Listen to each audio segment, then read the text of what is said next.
سیاست آپ نے بھی سیاست کی اور آپ نے کئی حکومتیں بنتے دیکھیں، کئی حکومتیں گرتے دیکھیں اور کئی احتجاج آپ نے سر دیکھے. آپ خود بھی کئی دفعہ آپ نے احتجاج لیڈ بھی کیے، احتجاج کرتے رہے مختلف ایشوز پر. جو اب سر سیاست آ گئی ہے کہ جو جلاؤ گھراؤ کے بغیر جو ہے وہ بالکل احتجاج جو ہے وہ مکمل نہیں ہوتا. اب 24 نومبر کا احتجاج آپ دیکھیں تحریک انصاف کا، اس کے بعد 26 نومبر کو جو ہوا وہ دیکھیں. تو سر کیسے دیکھتے ہیں اب معاملہ کس طرف جا رہا ہے یہ؟ بسم اللہ الرحمن الرحیم.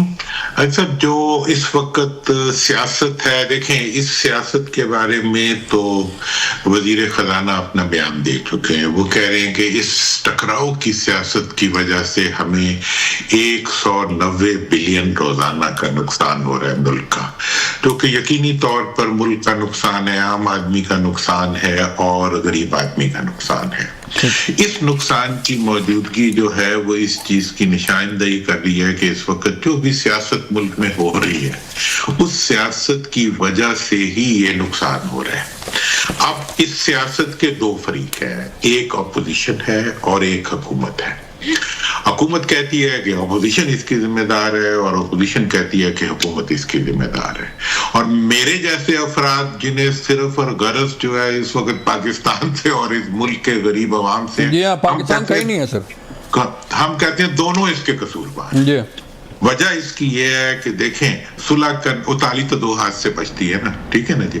اب یہ ہے کہ صلح کرنا اور کرانا حکومت کی ذمہ داری ہے اور ملک کو نقصان نہ پہنچانا وہ یقینی طور پہ اپوزیشن کی بھی اتنی ذمہ داری ہے جتنی حکومت کی ہے. تو لہٰذا میں تو آپ کو پتہ ہے پچھلے 1 سال سے مسلسل ایک ہی بات کر رہا ہوں کہ مفاہمت کے علاوہ پاکستان کے سیاستدانوں کے پاس اور کوئی راستہ نہیں ہے، کیونکہ اگر ملک آگے نہیں جائے گا تو ان کی سیاستیں بھی آگے نہیں جائیں گی اور ان کی حکومتیں بھی آگے نہیں جائیں گی. ٹھیک کہہ رہے ہیں. لیکن اب اس کے لیے میں نے آپ کو پتا ہے میں نے ملک سے باہر جو پی ٹی آئی کے لوگ تھے انہیں نے یہ بات کہی تھی. میں نے کہا دیکھو تمہارا لیڈر بھی پاکستان میں ہے، تمہاری سیاست بھی پاکستان میں ہے، تمہاری پارٹی بھی پاکستان میں، کوئی ایسا کام مت کرو جس سے پاکستان کو نقصان ہو. اسی طرح میں حکومت کو بھی یہی کہتا ہوں کہ جو پاکستان سے باہر پاکستانی وہ کسی بھی پارٹی کے ہوں، وہ تو پاکستان کی لابی ہے، وہ تو پاکستان کی اسٹرینتھ ہے، اس کو پاکستان کے اکاؤنٹ میں آنا چاہیے. اس اکاؤنٹ میں تمام لوگوں کو لانے کے لیے کیا راستہ اختیار کریں گے اور کیا طریقہ کریں گے، یہ اب ایک ایسا ایشو ہے کہ جس پہ اس وقت مطلب ہماری سارے مفادات اور ہماری سیاست جو ہے وہ آ کے اڑی ہوئی ہے. تو اس پہ اگر ہم غور کریں تو میرا خیال ہے بہت سے راستے ہیں جن کے ذریعے ہم آگے بڑھ سکتے ہیں. تو درانی صاحب آپ کیا سمجھتے ہیں کہ راستہ کیا ہونا چاہیے؟ کیونکہ دیکھا اگر جلاؤ ہوگا اور جلاؤ گھراؤ کے ذریعے ہی اپنی ڈیمانڈز پوری کروائی جائیں گی تو پھر معاملات میرا نہیں خیال کہ وہ آگے بڑھیں گے، کیونکہ ان کی ڈیمانڈز ہی ایسی ہیں تحریک انصاف کی. جیسے اب جو ہے وہ ایک ایگریمنٹ ہو گیا تھا، ایک بات طے ہو گئی تھی کہ تحریک انصاف کے لوگ جو ہے وہ سنجانی بیٹھ جائیں گے اور سنجانی سے آگے نہیں جایا جائے گا. لیکن کجا اس کے کہ پریزیڈنٹ بیلاروس جو ہے وہ یہاں پر تھے، اسلام آباد میں ایگریمنٹ ہو رہے تھے پاکستان کے ساتھ، اور دوسری طرف جو ہے یہ احتجاج اور جلاؤ گھراؤ ہو رہا تھا. تو پھر رستہ سر کیا ہے؟ کیوں اتنا تشدد اور اتنا جو ہے وہ ایگریشن کیوں آ رہا ہے سر سیاست میں؟ دیکھیں میں تو یہ سمجھتا ہوں، دیکھیں اب آپ نے یہ سنجانی والی بات کی، مطلب اگر یہ سنجانی والا آپشن پی ٹی آئی لیتی تو ایک سیاسی نظر، میری سیاسی نظر ہے، میری دانشورانہ نظر نہیں ہے، میں سیاسی نظر سے کہہ رہا ہوں کہ اس سے زیادہ اچھا کوئی اقدام نہیں ہو سکتا تھا سیاسی طور کے ان کے مفاد میں، ٹھیک ہے. لیکن وہ اس اپرچونٹی کو نہ اویل کر سکے اور انہوں نے ایک ایسا راستہ اختیار کر لیا جس کا کوئی اینڈ نہیں تھا اور وہ اینڈ لیس ہی رہا. لہذا آج کی صورتحال میں یہ سمجھتا ہوں کہ اس وقت پارلیمنٹ مسئلے کا حل ہے. حکومت کو چاہیے اور اپوزیشن کو چاہیے، بلکہ حکومت کو ہی. دیکھیں اب میں ایک بات بتا دوں، میں سیاست کو بہت اچھی طرح اور حکومت دونوں کو سمجھنے کے بعد یہ کہہ رہا ہوں کہ کچھ کام ہوتے ہیں جو حکومت کے علاوہ کوئی کر نہیں سکتا.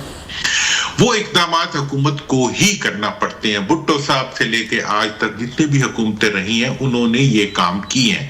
میں پہلی سجیشن جو حکومت کو دینا چاہوں گا وہ یہ ہے کہ وہ تمام ایشوز کو پارلیمنٹ میں لانے کے لیے وہ فوری طور پہ پارلیمنٹ کا، سینٹ کا اور قومی اسمبلی کا اجلاس بنائیں اور 1 مہینے کا مسلسل ٹاسک جو ہے وہ اپوزیشن اور حکومت کے درمیان مفاہمت کے راستے ڈھونڈنے کے لیے لوگوں کو بولنے دیں، انہیں تقریر کرنے دیں، انہیں اپنے رائے اور اپنے اختلاف کا اظہار کرنے دیں، تاکہ اس سارے ڈسکشن کے نتیجے میں ملک کے لیے کچھ آگے نکل سکے۔ دوسری چیز یہ ہے کہ آپ نے اگر راستہ نکالنا ہے تو آپ کو قیدیوں کے بارے میں ایک آؤٹ آف باکس سلوشن نکالنا پڑے گا، جیسے بھٹو صاحب نے نکالا تھا۔ انہوں نے جب مفاہمت کرنی تھی، ان کی حکومت بن چکی ہوئی تھی، وہ اپنے آپ کو لیجیٹیمیٹ حکومت کہتے تھے، لیکن اس کے باوجود انہوں نے اپنے اپوننٹس کو لا کے اپنے سامنے بٹھایا۔ اور تیسری چیز جو بہت ضروری ہے، جس کی وجہ سے ہمیں بہت نقصان ہو رہا ہے، کہ ہم ایک صوبہ دوسرے صوبے کو دہشت گرد نہ بنائے، افغانوں پٹھانوں کو دہشت گرد نہ بناؤ، افغانوں کو دیکھیں جی۔ اب میں یہ کہتا ہوں کہ جی فیک سٹیٹمنٹ کے اوپر بڑا اچھا قانون پاس کیا ہے انہوں نے، آج کی جو حکومت کا ہے، فیک نیوز کے اوپر ہونا چاہیے قانون، پھر یہ قانون کو حکومت پہ بھی لاگو ہونا چاہیے، ٹھیک ہے، وزیر اعظم پہ بھی لاگو ہونا چاہیے، وزیر اطلاعات پہ بھی لاگو ہونا چاہیے، کہ وہ آتے ہوئے پاکستانیوں کو یا آتے ہوئے شہریوں کو افغانی کیسے ڈکلیئر کر سکتے ہیں۔ ڈی پی او اٹک تو زیادہ سمجھدار ہے، وہ کہتے ہیں کہ وہ ان آئیڈینٹیفائڈ لوگ ہیں، کیا ہر ان جو ہے وہ افغان ہوتا ہے؟ ہم بھی افغان ہیں، آپ بھی افغان ہوں گے، اور ہمارے سارے پنجاب ان سب میں بھرے۔ تو اس لیے یہ جو ایک ایسا ماحول بنایا جا رہا ہے ٹکراؤ کا، اور ختم کر کے دم لیں گے، ختم کر دیں گے، نہیں، نہ سیاسی پارٹیاں ختم ہوتی ہیں، نہ سیاسی ہوتے ہیں۔ انشاءاللہ اس ملک نے رہنا ہے، یہ ملک اسی وقت آگے بڑھے گا جب ہم ختم کرنے کے بجائے آگے بڑھنے کا راستہ دیکھ سکیں گے۔ اختلاف کے باوجود ہمیں اختلاف میں سے اتفاق کو نکالنا ہے، ہمیں ٹکراؤ کے بجائے مفاہمت کے راستے کو اختیار کرنا ہے، تو اس کے لیے ہمیں نیشنل یونٹی۔ درانی صاحب آپشن پھر کیا ہے؟ اب یہ بھی کہا جاتا ہے نا کہ جی اب آفٹر 15 ڈیز جو ہے وہ عدل انصاف کے بانی چیئرمین باہر ہوں گے، اب باہر آ رہے ہیں، یہ نومبر بڑا اہم تھا، نومبر ختم ہو گیا، اب کہا جائے دسمبر میں جو ہے باہر آ جائیں گے، تو آپشن کیا ہے تحریک انصاف کے بانی چیئرمین کے پاس؟ اگر وہ مفاہمت کرنا چاہیں تو کیا آپشن کیا ہے ان کے پاس سر؟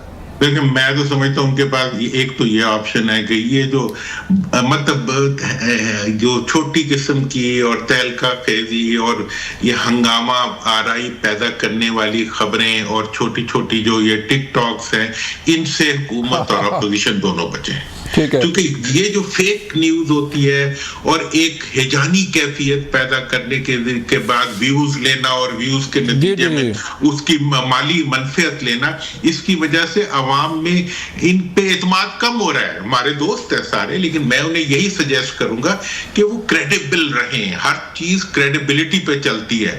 تو اس لیے پہلی بات تو یہ ہے کہ اس چیز سے باہر تو آنا جو ہے آنا ہی ہوتا ہے۔ کتنی دیر آپ کسی کو قید رکھتے؟ میں تو بلکہ حکومت کو کہوں گا کہ بانی پی ٹی آئی سمیت تمام پی ٹی آئی کے لیڈروں کو جو ہے وہ ایگزٹ کنٹرول میں ڈال کے ان کو چھوڑ دیں۔ پاکستان میں وہ کیا کر لیں گے؟ آپ کو میں ایک بات بتاؤں گا کہ پاکستان کا کوئی حکومت کی موجودگی میں کوئی بھی پارٹی کچھ نہیں بگاڑ سکتی۔ آپ گلوریفائی بلا وجہ کر رہے ہیں اپوزیشن کو کہ وہ آ کے کھا جائیں گے، توڑ دیں گے، مطلب وہ کوئی جن ہے کہ جیل سے باہر آئیں گے تو ہر چیز کو کھا جائیں گے، کچھ نہیں ہوگا۔ پہلے بھی تو جیل سے باہر ہی تھے نا۔ تو اس لیے جیل میں رکھنا، جب پی ٹی آئی والوں نے شہباز صاحب کو اور سب کو جیل میں رکھا تھا تو کیا کر دیا تھا؟ اس کے بعد ان کی حکومت بن گئی، ٹھیک ہے۔ ابھی ان کو جتنی دیر جیل میں آپ رکھیں گے ان کی مقبولیت میں پھر اضافہ ہوگا اور وہ آپ ہی کو بھگتنا پڑے گا۔ تو اس لیے ٹرسٹ آن یور پیپل، اپنے عوام پر جو آپ کا ٹرسٹ ہے وہی آپ کا اصل سرمایہ ہے، اس سرمایہ کو آپ بڑھائیں۔ جو پارٹی زیادہ بڑھا لے گی وہی آئندہ کے لیے حکمران بھی بنے گی، کامیاب بھی رہے گی، اور ہماری بیوروکریسی، ہمارے تمام ہوتے ہیں جو بیچارے بہت محنت کرتے ہیں